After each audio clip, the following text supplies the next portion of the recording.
Alors, parmi les ambiguïtés de certains chrétiens, ils te disent, dans le verset 157 de la sourate 4, il y a une erreur. Il est dit là-bas, ils ne l'ont ni tué, ni crucifié. Est-ce qu'on tue d'abord, puis on crucifie? On crucifie d'abord. Et c'est ce qui conduit à la mort. C'est ce qui est connu dans l'histoire même chez les Romains. Voilà ce qu'ils disent. Alors ça, c'est très facile à réfuter.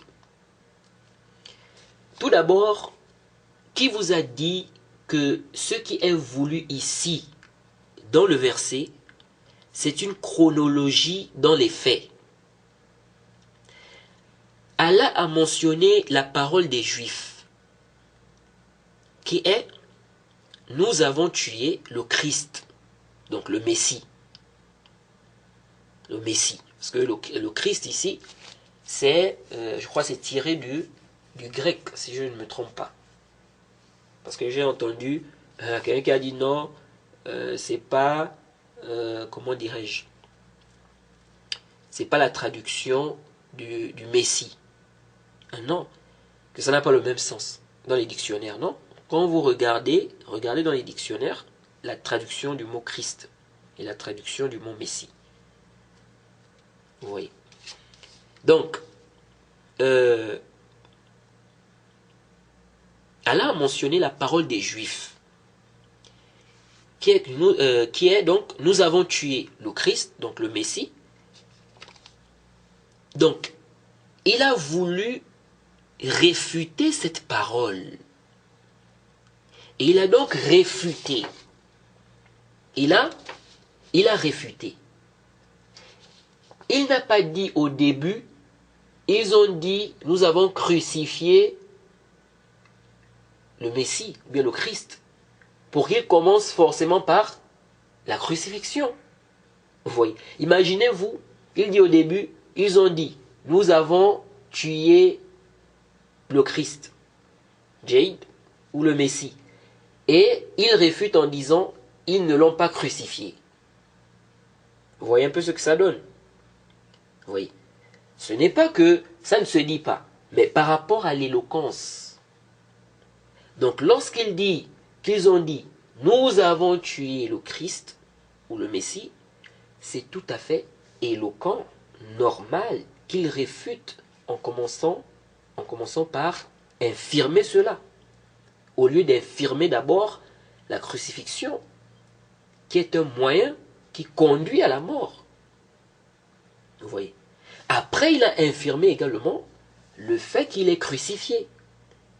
Et ça ferme toutes les portes, comme on avait expliqué. Donc, il n'y a aucun problème. Et là, je ne veux même pas rentrer dans le fait que la conjonction de coordination n'indique pas forcément la chronologie. Bon, laissons même ça. Même si on suppose qu'on parle de chronologie des faits ici, on ne peut pas parler d'erreur ici. On ne peut pas parler d'erreur. On a déjà vu qu'on peut tuer, puis crucifier. Et ceci est connu.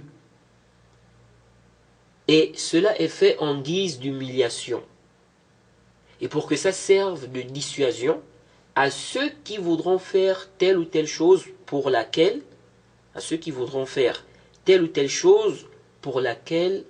la personne fut tuée ou crucifiée. De deux, dans la Bible, il y a la même chose.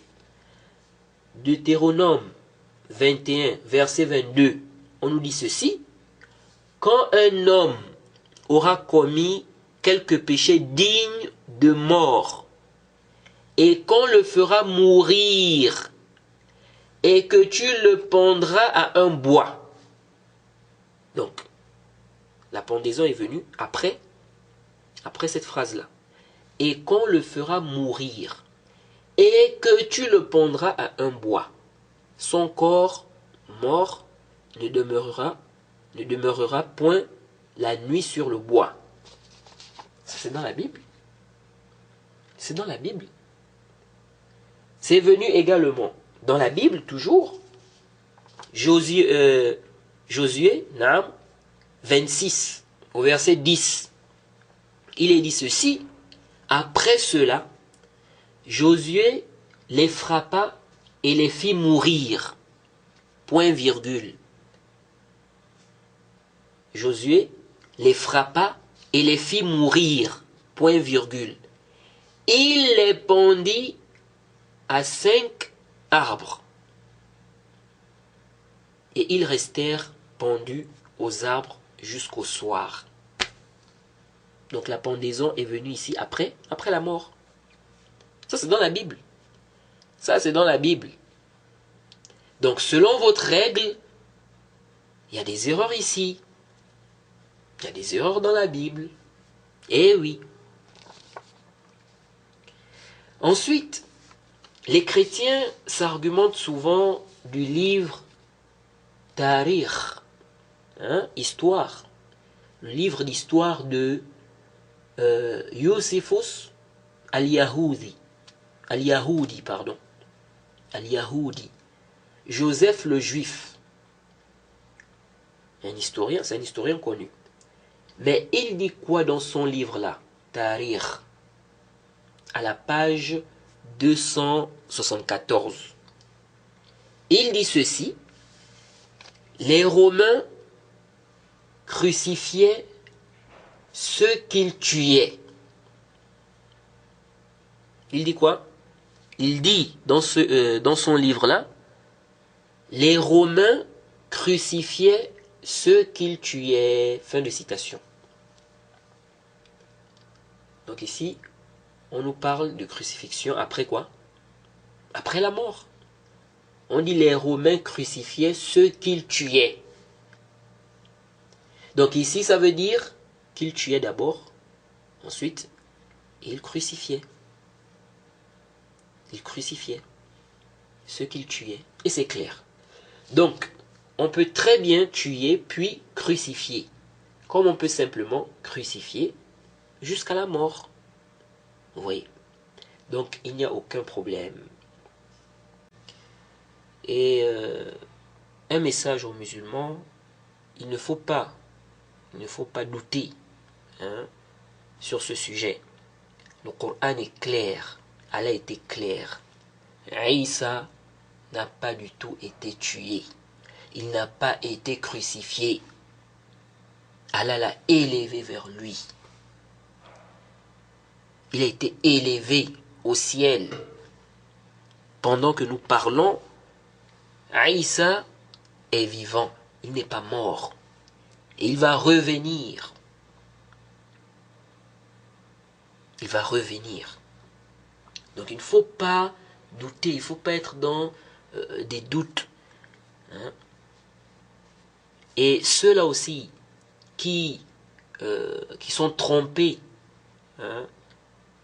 par certains chrétiens, qu'ils reviennent sur la vérité. Qu'ils reviennent sur la vérité. Qu'ils reviennent sur la vérité. La vérité est là, la vérité est claire. La vérité est claire. Donc, ça c'est clair. Et on n'a pas besoin de tourner, de faire des comme on dit, des va-et-vient. Alors on s'arrête ici. Wa subhanaka Allahumma bihamdik. Wa ashhadu an la ilaha illa anta astaghfiruka wa atubu ilayk. Et quiconque fait scission d'avec le messager, après que le droit chemin lui est apparu, et suit un sentier autre que celui des croyants, alors nous le laisserons comme il s'est détourné, et le brûlerons dans l'enfer. Et quelle mauvaise destination!